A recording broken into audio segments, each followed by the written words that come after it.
الحمد لله وحده والصلاة والسلام على من لا نبي بعده ولا رسول بعده ولا معصوم بعده أرسله الله تعالى بالحق بشيرا ونذيرا وداعيا إلى الله بإذنه وسراجا منيرا. أما بعد فأعوذ بالله من الشيطان الرجيم. بسم الله الرحمن الرحيم. هو الذي أرسل رسوله بالهدى ودين الحق ليظهره على الدين كله وكفى بالله شهيدا. محمد رسول الله والذين معه أشداء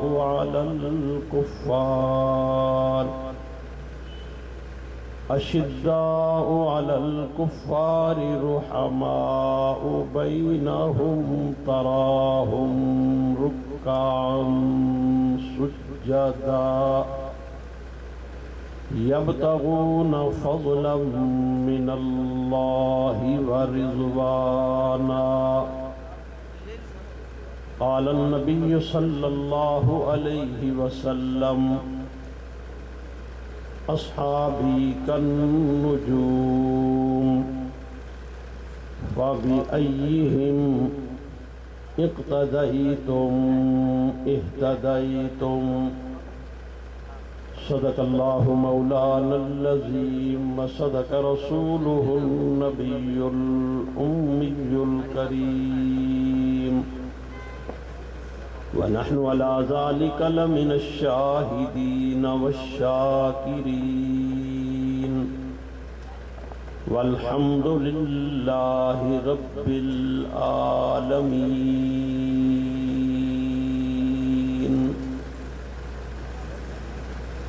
انتہائی واجب الاحترام علماء کرام، معززین علاقہ، قابل عزت تکریم بزرگوں، دوستوں، نوجوان ساتھیوں، آج کا یہ عظیم الشان پروگرام جو اسکاؤٹ کالونی کراچی میں سالانہ گواہان نبوت کانفرنس کے عنوان سے انتہائی شان و شوکت، عقیدت و محبت سے انعقاد پذیر ہے. حضرت اقدس حضرت مولانا شکیل الرحمان صاحب دامت برکاتہم العالیہ، جن کی سرپرستی اور مجاہد اسلام حضرت مولانا نذیر احمد معاویہ صاحب اور ان کے رفقاء کی شب و روز محنت کے نتیجہ میں اتنا بڑا اجتماع منعقد ہو رہا ہے. اللہ تعالیٰ سے دعا ہے اللہ ہم سب کی حاضری کو اپنی بارگاہ میں قبول و منظور فرمائے. مناظر اسلام، خطیب اہل سنت، قائد کراچی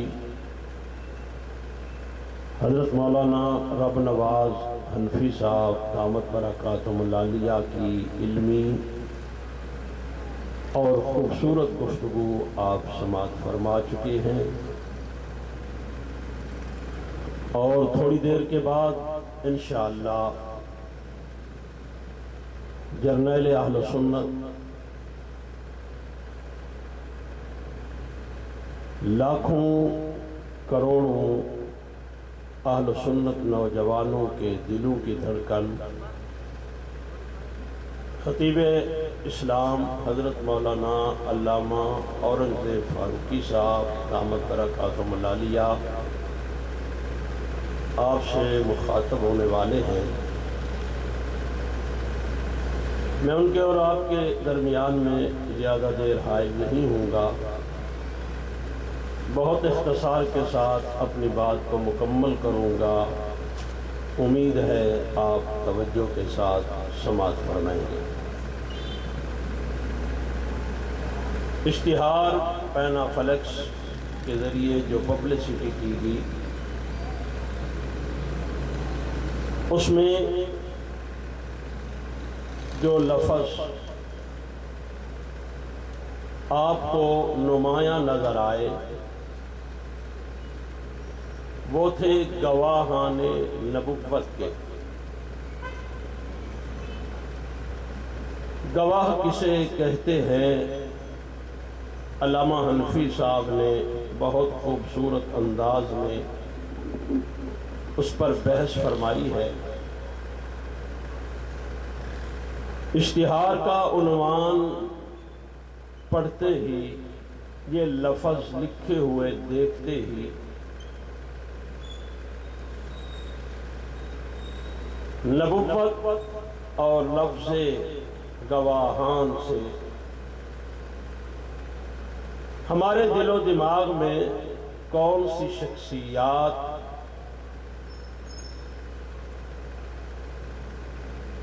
دل دماغ میں آتی ہیں۔ نبوت سے مراد اللہ کے آخری رسول حضرت محمد مصطفیٰ صلی اللہ علیہ وسلم نظر آتے ہیں، اور گواہان سے مراد حضور علیہ السلام کے صحابہ نظر آتے ہیں۔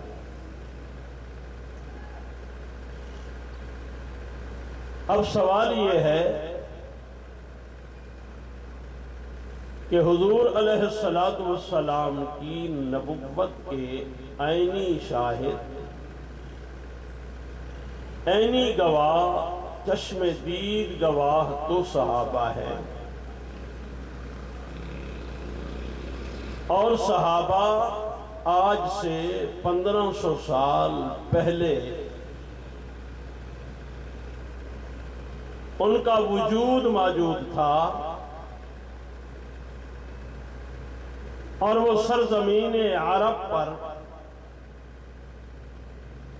اپنے محبوب پیغمبر صلی اللہ علیہ وسلم کو دیکھ رہے تھے۔ ہم 1500 سال کے بعد ان کے خودی خواہ بن کر، ان سے پیار کرنے والے، محبت کرنے والے بن کر ہم پوری دنیا میں یہ بات پھیلانے کی کوشش کر رہے ہیں، دنیا کو بتلا رہے ہیں کہ حضور کی نبوت کے چشم دید گواہ کون ہیں۔ بھائی ذرا آپ تھوڑا تھوڑا میرے ساتھ بولیں، مہنگائی کا اثر نہ لیں تو بولتے چلے جائیں، اگر مہنگائی کا اثر لیں تو پھر آپ جیسے مرضی آئے سنتے چلے جائیں۔ پوری دنیا کو ہم یہ باور کروا رہے ہیں کہ حضور کی نبوت کے عینی گواہ کون ہیں۔ بھائی بولیے، بلند آواز سے بولیے۔ جب ہم یہ بات باور کروا رہے ہیں، منوانے کی کوشش کر رہے ہیں، اور دنیا کے کونے کونے میں یہ آواز لگانے کے لیے ہم شب و روز محنت کر رہے ہیں، کوئی سوال کرنے والا سوال بھی تو کر سکتا ہے کہ تم ہمیں بتلا رہے ہو کہ حضور کی نبوت کے عینی گواہ صحابہ ہیں، تو ہمیں یقین دلاؤ، ہمیں یہ بتلاؤ کہ آپ کو یہ بات کس نے بتلائی ہے، تو پھر ہم اس کے جواب میں کیا کہتے ہیں کہ ہمیں سب کچھ بتانے والا کون ہے بھائی؟ بولو، سب کچھ بتانے والا کون ہے؟ قرآن۔ ہمیں یہ سب کچھ کون بتلا رہا ہے؟ یہ سب کچھ قرآن کے سینے پر لکھا ہوا ہے، اور ہم قرآن کی ایک ایک آیت سے صحابہ کی عظمت کو بیان کرنے کا ذوق رکھتے ہیں، بلکہ کرتے ہیں۔ الحم سے لے کر والناس تک علامہ حیدری شہید رحمت اللہ علیہ فرمایا کرتے تھے کہ جب سے میں جیل سے قرآن کریم حفظ کر کے نکلا ہوں، مجھے الحم کی الف سے لے کر والناس کی سین تک قرآن کی آیتوں میں نہیں، قرآن کی زبروں میں بھی محمد کے صحابہ نظر آتے ہیں۔ آیتیں تو دور کی بات ہے، زبروں میں، زیروں میں، شد مد میں ہمیں صحابہ نظر آتے ہیں۔ اب توجہ کیجئے، میرا دعویٰ ہے کہ میرے آخری نبی کے نبوت کے گواہ صحابہ ہیں، اور میں جب یہ بات کرتا ہوں، جب یہ دلیل دیتا ہوں، جب اس پر میں بحث کرتا ہوں، تو کوئی کہنے والا کہتا ہے آپ کو کس نے بتلایا؟ میں نام لیتا ہوں قرآن کا کہ مجھے سب کچھ بتلانے والا کون ہے بھائی؟ بولیے، بلند آواز سے بولیے۔ قرآن بتلا رہا ہے دنیا میں پیش آنے والے واقعات، دنیا میں پیش آنے والے واقعات، دنیا میں رونما ہونے والے حادثات، اس میں صالحات بھی ہو سکتے ہیں، ان میں خوشیاں بھی ہو سکتی ہیں، ان میں غمی بھی ہو سکتی ہے۔ اگر آپ اس خوشی، غمی، صالحات ان کا کوئی گواہ دنیا میں تلاش کرنا چاہیں تو میرے خیال کے مطابق، میرے ریسرچ کے مطابق آپ کو یہ آسمان ایک ایسے گواہ کے طور پہ نظر آئے گا کہ چشم فلک ہر اس واقعے کا گواہ رہے گا جو آج سے کئی ہزار سال پہلے بھی اگر پیش آیا ہے، تو یہ چشم فلک اس کا عینی شاہد ہے۔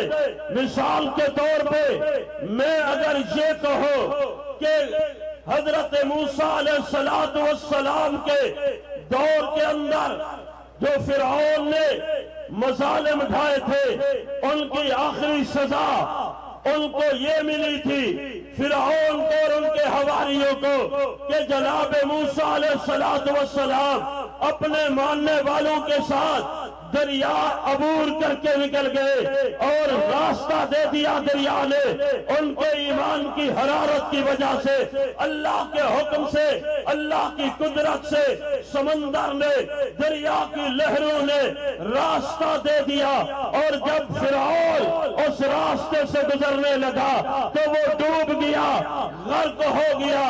اگر میں گواہ پوچھنا چاہوں، توجہ کیجئے، ایک بات آپ کے ذہن میں بٹھانا چاہتا ہوں، بطور گواہ اگر آج میں کوئی دلیل کے طور پہ بات کرنا چاہوں تو میں آسمان کی طرف اشارہ کر کے کہہ سکتا ہوں کہ چشم فلک اس کا گواہ ہے، لیکن آواز آئے گی چشم فلک نے دیکھا ضرور ہے، آسمان اس کا گواہ ضرور ہے، لیکن یہ آسمان بولتا نہیں ہے، اس سے پوچھا جائے یہ بتلاتا نہیں ہے، تو میں دوسرا گواہ قرآن پیش کرتا ہوں۔ میں کہتا ہوں اگر آسمان گواہ ہے لیکن بولتا نہیں ہے تو دوسرا قرآن گواہ ہے، اور قرآن وہ گواہ ہے جو خاموش نہیں رہتا، بلکہ قرآن سے جو بات پوچھتے چلے جاؤ اللہ کا قرآن بتاتا چلا جاتا ہے۔ اللہ کا قرآن ہر بات کیا کرتا چلا جاتا ہے بھائی؟ بتاتا چلا جاتا ہے آسمان بھی گواہ ہے جو حادثات رونما ہوئے تو جو میری طرف رہے. میں عنوان کو چھیڑ نہیں رہا کہ حضرت آ رہے ہیں تاکہ میں اگلی بات ان کی موجودگی میں عرض کر سکوں. میرا دعویٰ، میری گفتگو کا نقطہ ذہن میں رکھیے، دنیا میں رونما ہونے والے واقعات اور حادثات کا گواہ یا آسمان ہے کہ آسمان کو جب سے اللہ نے بنایا وہ اپنی نہج پہ کھڑا ہے، یہ اسی جگہ پہ کھڑا ہے. لیل و نہار میں یہ سب کچھ دیکھتا چلا جا رہا ہے. رات کی تاریکیوں میں رونما ہونے والے واقعات بھی چشم فلک دیکھ رہا ہے. دن کے اجالے میں رونما ہونے والے واقعات بھی آسمان دیکھ رہا ہے. اور دوسرا گواہ ان تمام تر حادثات کا، تمام تر واقعات کا اللہ کا قرآن ہے. ان دونوں گواہوں میں فرق کتنا ہے کہ قرآن بولتا ہے، آسمان بولتا. قرآن بولتا ہے، آسمان بولتا. آخری بندے تک میری بات کا جواب دے. آسمان بولتا اور قرآن کیا کرتا ہے بھائی؟ بولتا ہے. قرآن سے سوال کیا جائے تو کب سے ہے؟ تو جو ان باتوں کی گواہی دے رہا ہے تو کب سے ہے؟ قرآن کہتا ہے ابھی دنیا نہیں بنی تھی میں پھر بھی موجود تھا. دیکھو آپ میری بات کو ذوق سے سنیں گے تو میں کوئی ذوق سے بات سناؤں گا، ورنہ اتنے بڑے مجمع میں اور اتنے بڑے سٹیج پہ یوں باتیں کرنا یہ معنی رکھتی ہے. سمجھانے کے لیے میں عرض کر رہا ہوں کہ قرآن یہ بات بتلاتا ہے کہ ابھی دنیا بنی نہیں تھی، میں اس وقت بھی موجود تھا. دلیل کے طور پر میرے پاس اللہ کے نبی کی حدیث ہے. آقا علیہ الصلوۃ والسلام فرماتے ہیں کہ اللہ نے دنیا بنانے سے 10,000 سال پہلے فرشتوں کے سامنے، میں عرض کر رہا ہوں دنیا بنانے سے 10,000 سال پہلے اللہ نے اس قرآن کریم کو دنیا بنانے سے 10,000 سال پہلے فرشتوں کے سامنے پڑھا تو فرشتوں نے سنا تو جھوم اٹھے اور جھوم جھوم کر کہنے لگے کتنا عظیم ہوگا وہ نبی جس کو یہ کتاب عطا کی جائے گی، کتنا خوش نصیب ہوگی وہ امت کہ جن کے سینوں میں قرآن کو محفوظ کیا جائے گا اور جن کی زبانوں پہ قرآن کو جاری کیا جائے گا.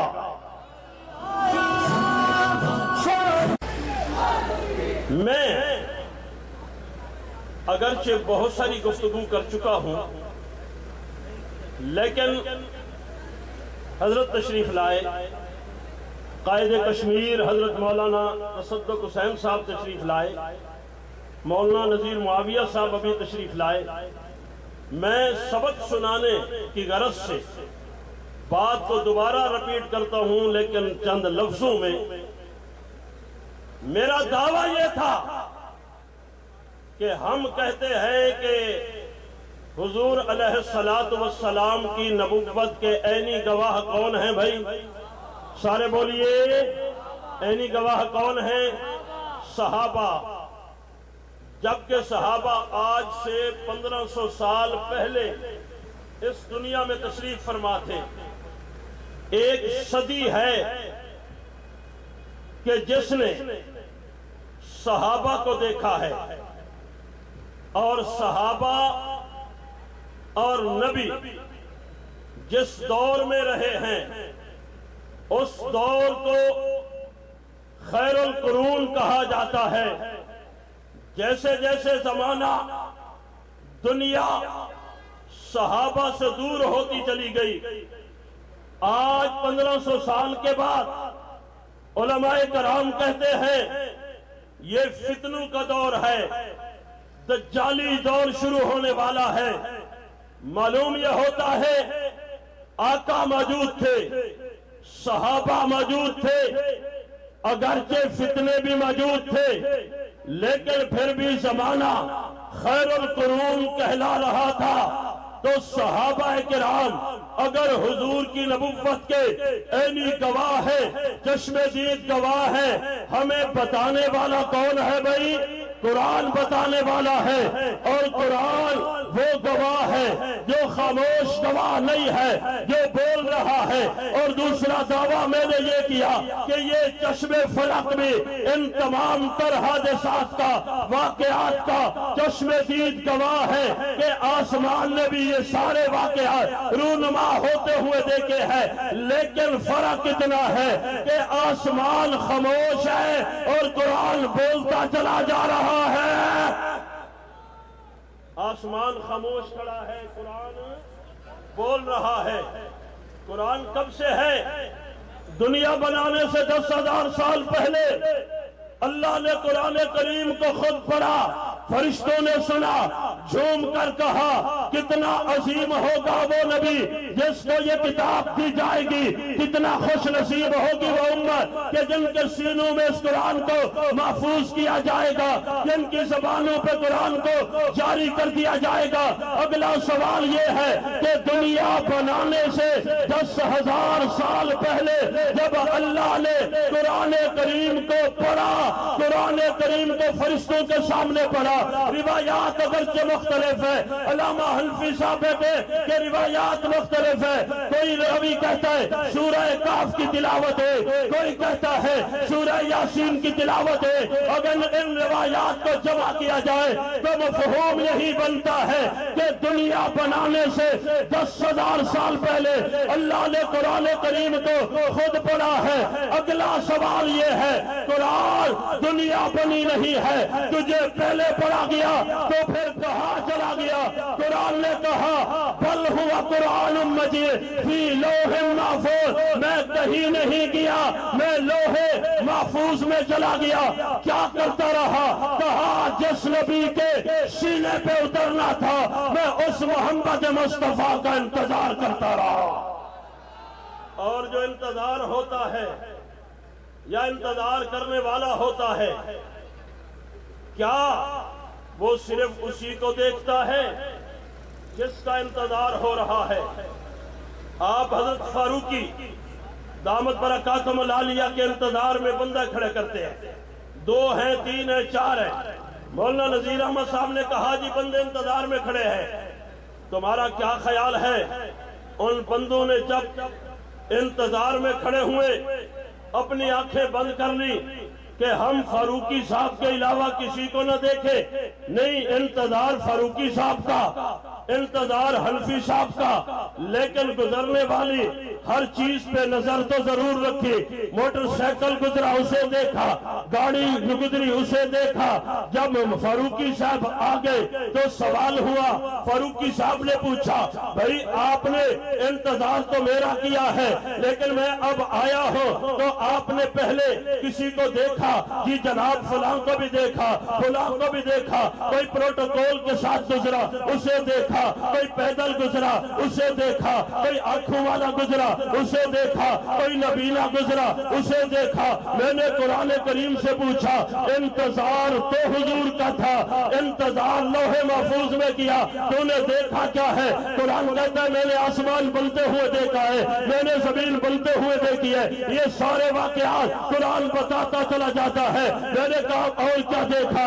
کہا نوح کے بیٹے کو غرق ہوتے ہوئے دیکھا ہے۔ میں نے کہا اور کیا دیکھا؟ کہا ابراہیم کے بیٹے کو فرما بردار بن کے چھری کے نیچے آتے ہوئے دیکھا ہے۔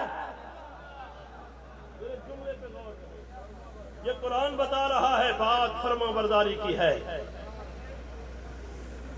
غرق ہونے والے بیٹے پر باپ افسوس تو ضرور کر رہا ہے، کہہ رہا ہے اللہ ان لبنی من اہلی، لیکن ایک لفظ نے تسلی دے دی، کہا لیسا من اہلک، لیسا من اہلک۔ فرمایا نوح آپ نے ایک لمبا طویل عرصہ میری توحید بیان کی ہے، اور تیرا بیٹا اور تیری گھر والی نے اس نظریے کو نہیں مانا، لیسا من اہل، آپ کہہ رہے ہیں ان لبنی من اہل، میں کہتا ہوں لیسا من اہل، یہ نہ اہل، میں نے کہا اہل کون ہے؟ آواز مشیت آتی ہے، جو مان کے کشتی میں بیٹھ گئے وہ اہل ہے، اور نہ ماننے والا پہاڑ کی چوٹی پہ بیٹھا ہے پھر بھی نہ اہل ہے، بلندی پہ بیٹھنے والا بیٹا پھر بھی نہ اہل ہو گیا۔ قرآن نے کہا میں نے یہ دونوں واقعات دیکھے، باپ اپنے بیٹے کا ہاتھ پکڑ کے لے جا رہا ہے، باپ نے نہیں کہا، ماں نے بھی نہیں کہا، لیکن کسی نے کان میں آ کے کہا۔ اتنے بڑے مجمع کو میں کیسے سمجھاؤں، یا تو بات آپ تک پہنچنے نہیں، کسی نے کان میں آ کے کہا بتائے تمہیں کہاں لے جا رہے ہیں؟ اس نے کہا جو ذبح کرنے کے لیے لے جا رہے ہیں۔ پہلی بات تو ذہن میں یہ آئی، شاید جواب بھی دیا ہو، اس نے کہا پاگل ہو گئے ہو، کوئی باپ بھی بیٹے کو ذبح کرتا ہے؟ بس سچی بات اس کی زبان سے نکل گئی نا، اس نے کہا یہ نہیں کرنا چاہتا لیکن وہ کروانا چاہتا ہے، اس نے کہا یہ نہیں کرنا چاہتا، اس کے دلوں کی دھڑکنوں میں تو بستا ہے، یہ نہیں کرنا چاہتا لیکن وہ کروانا چاہتا ہے، تو پھر وہی کھڑے ہو کے جواب دیا اگر وہ چاہتا ہے پھر ایک جان نہیں کروڑوں جانیں بھی قربان کرنے کے لیے تیار۔ یہ ساری باتیں کون بتلا رہا ہے بھائی؟ بولو یار، میں بات ختم کرنے لگا ہوں۔ یہ ساری باتیں کون بتلا رہا ہے؟ قرآن بتا رہا ہے، لیکن قرآن ہے کہاں؟ بولو، لوح محفوظ میں ہے۔ قرآن لوح محفوظ سے اگر یوں جھانک کے دیکھے تو اسے فرما بردار بیٹا، نافرمان بیٹا نظر آتا ہے، نہیں، قرآن اگر لوح محفوظ میں ہو تو ماں کی گود میں سونے والا بچہ اگر بولے تو قرآن اس کی بولی، اس کی بات، اس کی تقریر ماں کی گود میں بولنے والی بات بھی ہم تک پہنچاتا ہے۔ میں نے کہا کہاں سے دیکھ رہا ہے؟ قرآن کہتا ہے لوح محفوظ سے دیکھ رہا ہوں۔ دیکھ لوح محفوظ سے رہا ہے، لیکن ماں خاموش بیٹھی ہے، ماں خاموش بیٹھی ہے، کوئی آ کے سوال بھی کرتا ہے، بول کر بتانا تجھے کسی بشر نے چھوا تک نہیں، ہاتھ تک نہیں لگایا، پھر تیری گود میں بچہ کیسے آ گیا؟ خلاف فطرت ہے نا، تیری شادی نہیں ہوئی، منگنی نہیں ہوئی، بہت پاکیزہ خاتون تم، لیکن بچہ تمہاری گود میں تمہیں مشکوک کر رہا ہے، بتلاؤ نا یہ کیسے ہوا، یہ کیوں ہوا؟ ہونٹوں پہ انگلی رکھ کے کہا انی نظرت للرحمن صوما، کہا میں نے بولنا نہیں ہے اس لیے کہ میں نے اللہ کے لیے روزہ رکھا ہوا ہے۔ یہ ساری باتیں قرآن بتاتا چلا جا رہا ہے۔ میں نے کہا پھر کیا ہوا؟ کہا جب اس نے کہا انی نظرت للرحمن صوما، میں نے اللہ کے لیے روزہ رکھا ہوا ہے، تو برادری والوں نے کہا، علاقے والوں نے کہا، وسیب والوں نے کہا، تنقید کرنے والوں نے کہا کہ اگر تم نہیں بولو گی تو کون بولے گا؟ پھر گود میں سونے والے بچے کی طرف اشارہ کر کے کہا آج ماں نہیں بولے گی، بیٹا حلالی ہے تو خود بولے گا۔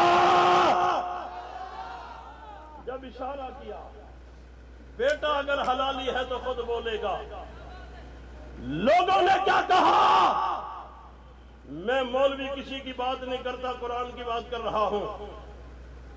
قرآن کہتا ہے لوگوں نے کہا قالوا کیف نکلم من کان فی المہد صبیا، یہ کیسے ممکن ہے کہ ماں کی گود میں سونے والا بچہ بولے؟ قالوا کیف نکلم من کان فی المہد صبیہ، ماں کی گود میں ہو، مہد میں ہو، پنگوڑے میں ہو، فطرت نہیں بولنے دیتی، مشقت نہیں بولنے دیتی، یہ کیسے بولے گا؟ ماں کتنا مطمئن تھی، سمجھ آ رہی؟ ماں کو اطمینان کتنا تھا اپنے بچے کے حلالی ہونے پر، ماں کو یقین کتنا تھا یہ حلالی ہے، اگرچہ فطرت خاموش رکھتی ہے اس عمر میں، لیکن آواز مشیت آئی، تم اپنے بیٹے پر مطمئن ہو تو پھر اشارہ کرو۔ اگرچہ ہم ان عمر میں بچوں کو بولنے کی اجازت نہیں دیتے ہیں، لیکن تو اشارہ کرتی چلی جائے گی اور یہ بچہ بولتا چلا جائے گا۔ جو بچہ ماں کی گود میں بولا، اس کے بولنے کے انداز کو کون بیان کر رہا ہے بھائی؟ سن کر بولیے، میں کچھ کہنا چاہتا ہوں، بات ختم کرنے کے قریب آ گیا ہوں۔ ماں اشارہ کرتی ہے، بچہ 3 باتیں کرتا ہے۔ کتنی باتیں کرتا ہے بھائی؟ بولیے 3 باتیں۔ انی عبداللہ، پہلی بات یہ کہی کہ میں اگرچہ بغیر والد کے آیا لیکن پھر بھی جن سے بشریت سے ہوں، عبداللہ۔ آتانی الکتاب، اگرچہ میں نے بولنا نہیں تھا، بتانا نہیں تھا، لیکن ذہن میں رکھنا میں کتاب بھی لے کر آیا ہوں، اور مجھے ایسے نہیں مل گئی وجعلنی نبیّا، میں سر پہ تاج نبوت بھی پہن کر آیا ہوں۔ اگر ایڈوانس میں سبحان اللہ کہیں تو میں ایک جملہ کہنا چاہتا ہوں۔ حضرت تشریف رکھتے ہیں، آپ کا بھی ریسرچ ہے، دنیا نے بھی یہ نظارہ دیکھا ہے کہ ماں کی گود میں بچے بولا، بولو آخری بندے تک سب بولیں گے تو پھر میں اگلی بات کہوں گا۔ ماں کی گود میں بچے بولا نہیں کرتے۔ 2 مقام ایسے ہیں جہاں پہ بولا نہیں کرتے۔ ماں کی گود میں سونے والے بچے کو فطرت نہیں بولنے دیتی، اور تختہ دار پہ چڑھنے والے کو خوف نہیں بولنے دیتا، وہ خوف کی وجہ سے خاموش ہوتا ہے۔ لیکن میں نے جب تاریخ کا مطالعہ کیا تو پتہ چلا کہ ماں کی گود میں جہاں فطرت نہیں بولنے دیتی، اگر کوئی بولا ہے تو ماں کے لیے بولا ہے، اور جہاں پھانسی کے پھندے پہ خوف نہیں بولنے دیتا، اگر وہاں بھی کوئی بولا ہے تو ماں کے لیے بولا ہے۔ جہاں فطرت نہیں بولنے دیتی وہاں بھی ماں کے لیے بولا گیا ہے، جہاں خوف نہیں بولنے دیتا وہاں بھی اگر کبھی کوئی بولا ہے تو وہ تختہ دار پہ چڑھتے ہوئے ماں کے لیے بولا ہے۔ میں نے کہا ان دونوں ماؤں کا ذرا تعارف ہو جائے، کہا یہ ابن مریم کہلاتا ہے اور یہ عائشہ کا بیٹا کہلاتا ہے۔ یہ ساری باتیں کون بتا رہا ہے بھی بولیے؟ میں بات کو کنارے لگانا چاہتا ہوں۔ یہ ساری باتیں کون بتا رہا ہے بھائی؟ بولو بولو بولو، کون بتا رہا ہے؟ قرآن بتا رہا ہے۔ میں یہاں پہ بات سٹاپ کر کے اگلی بات کہنا چاہتا ہوں۔ میں نے عرض کیا قرآن چشم دید گواہ ہے، بولتا ہے، آسمان چشم دید گواہ ہے لیکن بولتا، آسمان سے پوچھو فلاں بات بتا، نہیں بتاتا، لیکن چشم دید گواہ ضرور ہے، بولتا نہیں ہے۔ میں نے چشم فلک سے پوچھا تم بولتا تو نہیں ہے، جھومتا تو ہے نا؟ میں نے کہا تو بولتا نہیں، جھومتا تو ہے نا؟ کہا ہاں جھومتا ہوں۔ میں نے کہا کیسے؟ کہا جیسے پتھر پہ نبی نے پاؤں رکھا یہ جھومنے لگ گیا۔ پتھر بولتا نہیں ہے لیکن نبی کے قدموں سے کیا ہو رہا ہے؟ جھوم رہا ہے۔ نبی نے اس پتھر پہاڑ کے سینے پہ قدم مارا، اس کو لیا جبل، ارے پہاڑ ٹھہر جا، کیوں ہلتا ہے، کیوں جھومتا ہے؟ زبان حال سے کچھ باتیں کر رہا تھا، وہ باتیں نبی سے کر رہا تھا۔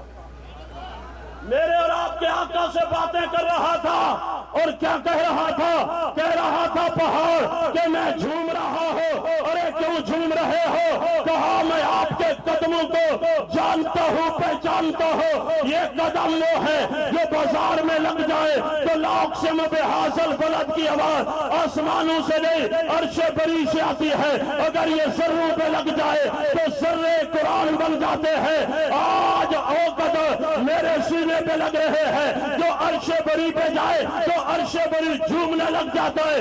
انصاف کی بات سنیے کراچی والوں، میرے آقا نے جھوم کے فرمایا، کہا میرے قدموں سے متعارف پہاڑ سن، اگر میرے قدموں کو جانتا ہے، میرے قدموں کی وجہ سے تو جھوم رہا ہے، پھر سن میں عرش پہ اکیلا گیا، فرش پہ میں کبھی بھی کہیں اکیلا نہیں گیا. میں دوستوں والا ہوں، دوستوں کے ساتھ آیا. میرے ساتھ کون کون ہے ان کا تعارف میں کرواتا ہوں. آقا کون ہے؟ کہا انما علیک نبی و صدیق و شہیدان. کہا تیرے سینے پہ ایک نبی کھڑا ہے، ایک صدیق کھڑا ہے تو دو شہید کھڑے ہیں. یہ بولتا نہیں ہے پر جھوم کے بتا رہا ہے، صدیق کے آنے سے میں خوش ہو گیا.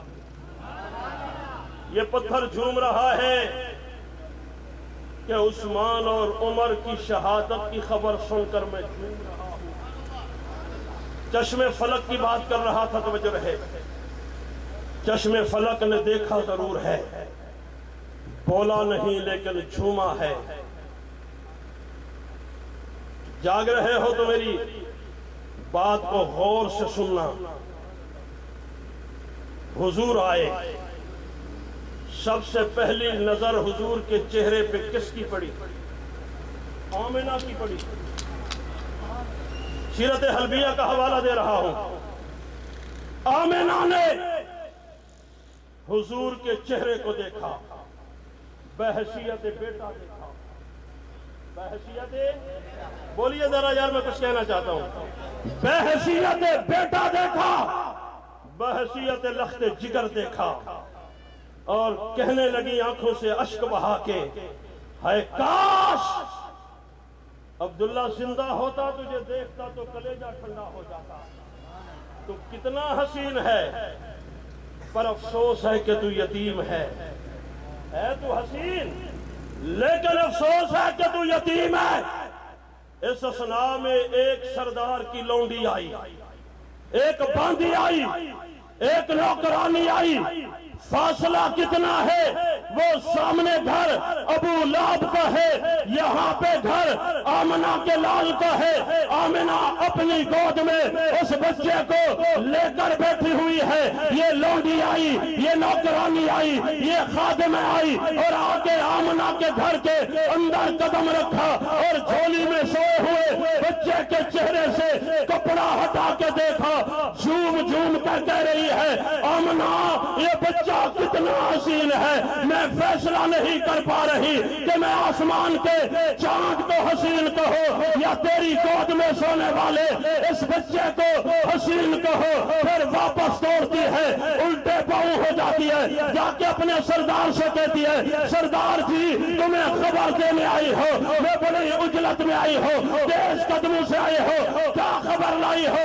کہا تیرے بھائی عبداللہ کے گھر میں ایک بچہ پیدا ہوا ہے، بیٹا پیدا ہوا ہے، لیکن بیٹے تو عرب کی دھرتی پہ بہت آئے ہیں، لیکن اسے دیکھ کر واپس لوٹی ہو. بتانا چاہتی ہو اتنا حسین ہے کہ آسمان کا چاند اتنا حسین نہیں جتنا یہ آمنہ کی گود میں آنے والا بچہ حسین ہے. ابو لہب نے سوچا اسے انعام میں کیا دوں، انعام میں کیا دوں. توجہ توجہ توجہ، انعام میں کیا دوں. فوراً ذہن میں بات آئی، یہ باندی ہے، نوکرانی ہے، غلام ہے، آزاد نہیں ہے.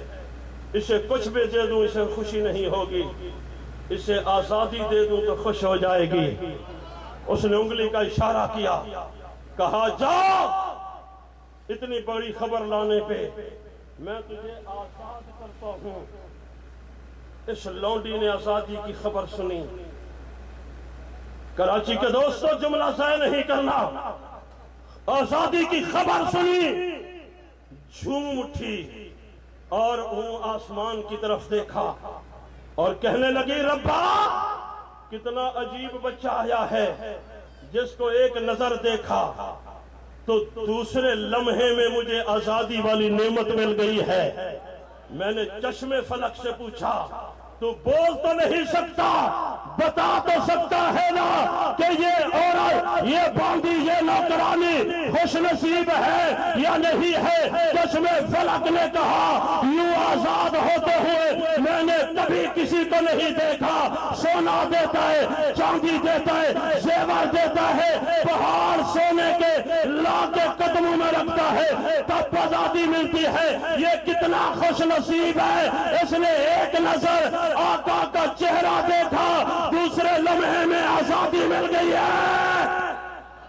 چشم فلک نے کہا یہ بھی خوش نصیب ہے، لیکن اس سے کہیں زیادہ خوش نصیب ایک بچہ ہے۔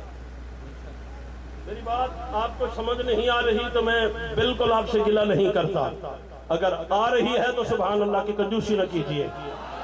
دیکھو کرسیوں پہ بیٹھے بھی سبحان اللہ کہنی چاہیے نا، یہ صحابہ کے صدقے آپ کو کرسی ملی ہے، وہ سبحان اللہ نہ کہے جس کو پتہ نہیں کس کے صدقے کرسی ملی ہے۔ اور بڑے ہم عجیب دور سے گزر رہے ہیں، اس دور میں ملتان میں کوئی حور بیچاری آئی گئی تو وہ بھی لوٹی گئی ہے۔ لوٹی گئی ہے یا نہیں لوٹی گئی بھائی؟ کیسا تاریخی دور ہے عمران خان کا کہ حور بیچاری پتہ نہیں ملتان والوں کو کیسے مل گئی، کیسے آ گئی، وہ آئی تو وہ بھی لوٹی گئی۔ تاجر بیچارے کہتے ہیں ہم لوٹے گئے، حور جا کے جنت میں جا کے کہہ رہی ہے کہ میں لوٹی گئی۔ خیر سبحان اللہ کہیے، میں اگلی بات کہتا ہوں۔ چشم فلک نے کہا وہ بچہ اس سے بھی زیادہ خوش نصیب ہے۔ میں نے کہا وہ کون سا بچہ ہے؟ کہا اوکاس کے میلے میں ایک بچہ بک رہا تھا، اسے حکیم ابن حزام نے خریدا اور ہاتھ پکڑ کے اپنی پھوپھی زاد بہن خدیجۃ الکبریٰ کے ہاتھ میں جا کے دے دیا۔ کہا اوکاس کے میلے کی خوشی میں میرا جی چاہتا ہے تمہیں گفٹ دوں، دیکھ یہ بچہ میں تمہیں گفٹ دے رہا ہوں۔ لیکن میں نے اس کا چہرہ دیکھا، میں چہرہ شناس آدمی ہوں نا، مجھے پتا چلا ہے یہ خاندانی غلام نہیں، یہ حادثاتی غلام ہے، کسی حادثے نے اسے غلام بنا دیا، چہرے سے بہت حسین ہے، لو میں تمہیں دیتا ہوں، یہ تیرا غلام ہے۔ یہ دیکھے تو چلا گیا۔ حضور آئے، آقا نے پوچھا خدیجہ یہ کون ہے؟ کہا نام اس کا زید ہے، باپ کا نام حارث ہے، یہ بکتا بکتا اوکاس کے میلے میں بکا ہے، حکیم ابن حزام نے مجھے دیا ہے کہ یہ تیرا غلام ہے۔ میں نے اس بچے کے چہرے کو دیکھ کر کہا، فیصلہ کیا یہ میرا غلام نہیں آقا، یہ تمہارا غلام ہے۔ جب خدیجہ نے کہا آقا یہ آپ کا غلام ہے، اب میں نے چشم فلک سے پوچھا جو چہرہ دیکھ کے آزادی حاصل کر چکی وہ خوش نصیب ہے یا جو بکتا بکتا آ کے محمد کا غلام بنا یہ خوش نصیب ہے؟ چشم فلک نے کہا اس سے بڑا خوش نصیب اور کوئی نہیں ہے کہ یہ غلام محمد کہلائے۔ پھر علامہ اقبال نے یہی کچھ دیکھ کر کہا ہے نا، محمد کی غلامی دین حق کی شرط اول ہے، اگر اس میں ہو کوئی خامی تو سب کچھ نہ مکمل ہے۔ میں نے کہا کیا؟ کہا کہ محمد سے وفا تو نے تو ہم تیرے ہیں۔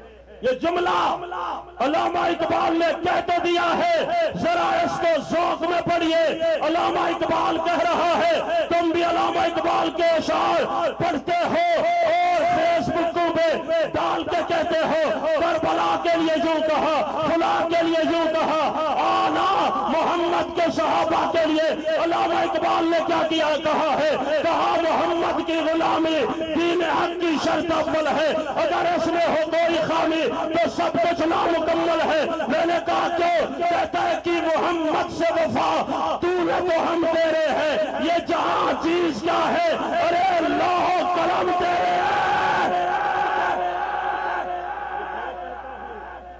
میں کہتا ہوں میرے لیے ہے. علامہ اقبال کہتا ہے تیرے لیے نہیں ابو بکر کے لیے ہے. کہ محمد سے وفا تو نے تو ہم تیرے ہیں. وہ خوش نصیب نہیں ہوگا میں حضور کی غلامی کروں اور اپنے منہ سے کہوں کہ میں آقا کا غلام ہوں. میں نے سب کچھ آقا پہ لیے صحابہ کے لیے قربان کیا. وہ کتنا خوش نصیب ہے ابو بکر جسے نبی کہہ رہے ہیں. صدیق یہ جتنے بیٹھے ہیں نا یہ کچھ لائے ہیں. تم بتلاؤ تم کیا لائے ہو. مسکرا کے کہا آقا یہ کچھ لائے ہیں میں کچھ نہیں میں سب کچھ لایا ہوں. میں کچھ نہیں میں سب کچھ لایا ہوں. اور نبی جسے کہتے ہوئے چلے جائیں اللہ میں نے سب کے قرضے اتار دیے ابو بکر کا قرضہ نہیں اتار سکا. خیر میں تفصیل میں نہیں جانا چاہتا. میں نے بات سٹاپ کی تھی. قرآن ابن مریم کی گفتگو کو نوٹ کرتا ہے. مریم کی گود میں بولنے والے بچے کی گفتگو کو قرآن نوٹ کرتا ہے یا نہیں کرتا؟ بولو میں بات ختم کرنے لگا ہوں. سارے بولو میں پھر بات آگے بڑھاؤں گا. نوٹ کرتا ہے یا نہیں کرتا؟ کرتا ہے. لیکن کہاں سے نوٹ کرتا ہے؟ لوح محفوظ سے. جو قرآن لوح محفوظ سے ہونے والی گفتگو کو نوٹ کرتا ہے. حضور آ گئے. میں نے قرآن کو پہلی بار حضور سے محو گفتگو دیکھا. قرآن کو لوح محفوظ سے زمین پر دیکھا تو اس وقت دیکھا جب نبی غار حرا میں بیٹھے ہوئے تھے. غار حرا میں نبی بیٹھے ہیں. قرآن اپنے محبوب کو لوح محفوظ سے نہیں دیکھ رہا. کہاں دیکھ رہا ہے؟ غار حرا میں قریب آ کے دیکھ رہا ہے. میں نے پوچھا قریب آ کے دیکھا تو کیسے پایا؟ کہا چہرہ دیکھا تو وضحا والا تھا, زلفیں دیکھی واللیل والی تھی, اور سینہ دیکھا علم نشرہ والا تھا. اسی قرآن نے نبی کو غار حرا میں اکیلے دیکھ کر دعویٰ کیا کہ جیسے میں نے نبی کو دیکھا کسی نے نہیں دیکھا. 13 سال تک یہ دعویٰ رہا. 13ویں سال میں ایک شب آئی, حضور کسی کو مل نہیں رہے تھے. اللہ نے قرآن کو غار ثور میں بھیجا, اور جب قرآن غار ثور میں گیا میں نے پوچھا کیسے گیا؟ کہا الا تنصروہ فقد نصرہ اللہ اذ اخرجہ الذین کفروا ثانی اثنین اذ ہما فی الغار. میں غار کے دہانے میں پہنچا, پھر اندر جھانک کے دیکھا اذ یقول لصاحبہ, میں نے ایک صاحب کو دیکھا جو نبی اس سے گفتگو کر رہے تھے اور کہہ رہے تھے لا تحزن ان اللہ معنا, او میرے یار گھبرا نہیں, ہم اکیلے نہیں, تیسرا خدا ہمارے ساتھ ہے. تو میں نے کہا اس کو یوں دیکھنے کے بعد اب تیرا میسج کیا ہے؟ قرآن کہتا ہے غار حرا میں میں نے دیکھا تو میرا دعویٰ تھا جیسے میں نے دیکھا کسی نے نہیں دیکھا. غار ثور میں دیکھنے کے بعد اب میں اعلان کر رہا ہوں جیسے ابو قحافہ کے بیٹے ابو بکر نے دیکھا ایسے کسی نے نہیں دیکھا ہے. قرآن کا دعویٰ اکیلا ابو بکر کے لیے نہیں ہے. قرآن کا دعویٰ نبی کے سارے صحابہ کے لیے ہے کہ صحابہ نے جیسے نبی کو دیکھا ایسے کسی نے نہیں دیکھا ہے. یار مینا کی وادی میں جنس کی گردن پہ چھری رکھی گئی, قرآن نے کہاں سے دیکھا بھائی؟ لوح محفوظ سے دیکھا. اور جب بدر و احد کی وادیوں میں گردنوں پہ تلواریں آئی تو قرآن لوح محفوظ میں نہیں تھا, مکے میں تھا یا مدینے میں تھا, قرآن زمین پہ اترا ہوا تھا. پھر میں کہنے کا حق رکھتا ہوں کہ صحابہ نبی کے چشم دید گواہ ہیں, اور نبی کے صحابہ کی محبتوں کا گواہ, نبی کی تابعداری کا گواہ کون ہے بھائی؟ بولو بلند آواز سے بولو. قرآن چشم فلک کہتا ہے میں جھومتا رہا، قرآن کہتا ہے میں بول کے بتاتا رہا۔ اور قیامت کی صبح تک عظمت صحابہ کے عنوان پہ علامہ حنفی صاحب فرما رہے تھے کہ قرآن کریم کی آیات اس کی گواہ ہیں۔ علامہ حیدری شہید فرمایا کرتے تھے قرآن کی ایک ایک شد اور مد محمد کے صحابہ کی گواہ نظر آتی ہے۔ تو پھر ہم یہ کہنے کا حق رکھتے ہیں کہ جن کی عظمتوں کی گواہی قرآن دیتا ہو، پھر قرآن کی بات کو ماننا چاہیے یا نہیں ماننا چاہیے؟ علمی جواب علامہ حنفی صاحب جمعے میں بھی دے چکے، مزید بھی دیں گے، اور کلپ بھی ان کا تیار ہو گیا۔ لیکن ایک بات پوچھنے والی ہے کہ قرآن تو دنیا بنانے سے 10,000 سال پہلے اللہ نے پڑھا تھا، یہ جو تمہارا اب قرآن تمہارے ہاتھوں میں بڑا قدیمی سا لگ گیا ہے، یہ کون سا ہے؟ لگتا یہ ہے کہ آہستہ آہستہ جیسے دنیا ترقی کرتی چلی جا رہی ہے، میرے جملوں پر غور رہے، ویسے ویسے حق نواز کی بات جو 36 سال پہلے کہی تھی وہ عیاں ہوتی چلی جا رہی ہے۔ دیکھو 36 سال پہلے کسی بند کمرے میں نہیں، پشاور کی یادگار چوک میں، اکاڑا کے بھرے بازار میں، مظفر گڑھ کے بڑے پنڈال میں حق نواز نے یہ دعویٰ کیا کہ یہ موجودہ قرآن کو نہیں مانتے۔ آج 36 سال کے بعد لوگ پہلے کہتے تھے یار یہ مولویوں کی باتیں ہیں، لیکن ایک ایک چیز عیاں ہوتی چلی جا رہی ہے کہ آج سے 36 سال پہلے حق نواز جو سٹیجوں پہ کتابوں کے حوالے دے کے کہتا تھا، اب یہ خود اپنی زبان سے اسے پورا کرتے چلے جا رہے ہیں۔